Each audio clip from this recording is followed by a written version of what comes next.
নির্বাচন তো এককভাবে নির্বাচন কমিশন করে না। নির্বাচন যখন করে আর্টিকেল 126 অনুযায়ী রাষ্ট্রের সমস্ত অর্গান কিন্তু নির্বাচন কমিশনের আন্ডারেই কাজ করে, এবং নির্বাচন কমিশনকে যে অথরিটি দেয়া আছে সংবিধানে এবং আইনে, এই আইনটা যাতে ফুললি এক্সারসাইজ করা যায়। আমাদের আইনের প্রয়োগটা কিন্তু আসলেই পুরোপুরি হয় না।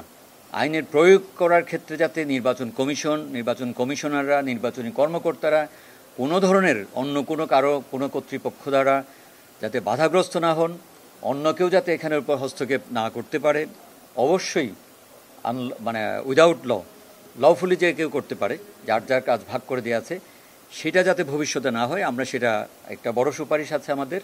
আরেকটা আছে হলো সংবিধানে যে ক্ষমতাটা দেয়া আছে কমিশনকে, সেটাকে আরও কীভাবে স্পেসিফিক করা যায় আইনের মাধ্যমে, এবং এটা কোডিফাই করা যায়, এবং গ্যাপগুলো আছে সেইগুলোকে কীভাবে ফিল আপ করা যায়। আরেকটা হলো নির্বাচনী ব্যয়ের, নির্বাচনী দায়িত্বে যারা থাকে তাদের নির্বাচনী অপরাধ যেগুলো হয়, নির্বাচনী অপরাধগুলোর বিচার যাতে আরও স্পেসিফিক্যালি করা যায়। নির্বাচন পরবর্তী সময়ে যাতে আমরা কেউ অপকর্ম করে অন্য কোথাও চলে যাবে সেটা যাতে সুযোগ না থাকে, সেই ব্যবস্থা যাতে আইনের মধ্যে চলে আসে, যে ওই সময় যদি কোনো কুকর্মের সাথে কেউ জড়িত থাকে সেটা পরবর্তীতেও তাকে বিচার করা যাবে, সেই ক্ষমতা নির্বাচন কমিশনের থাকবে।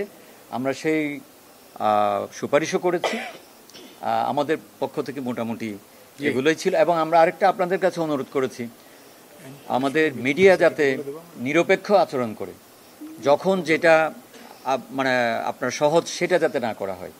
আপনি ভালোকে ভালো বলা, মন্দকে মন্দ বলা, সেটাও আমরা আপনাদের কাছ থেকে আশা করি। আপনাদের কাছ থেকে আমরা নিরপেক্ষতা আশা করি, যাতে সবাই নিরপেক্ষ থাকলে সুন্দর নির্বাচন করা খুবই সম্ভব।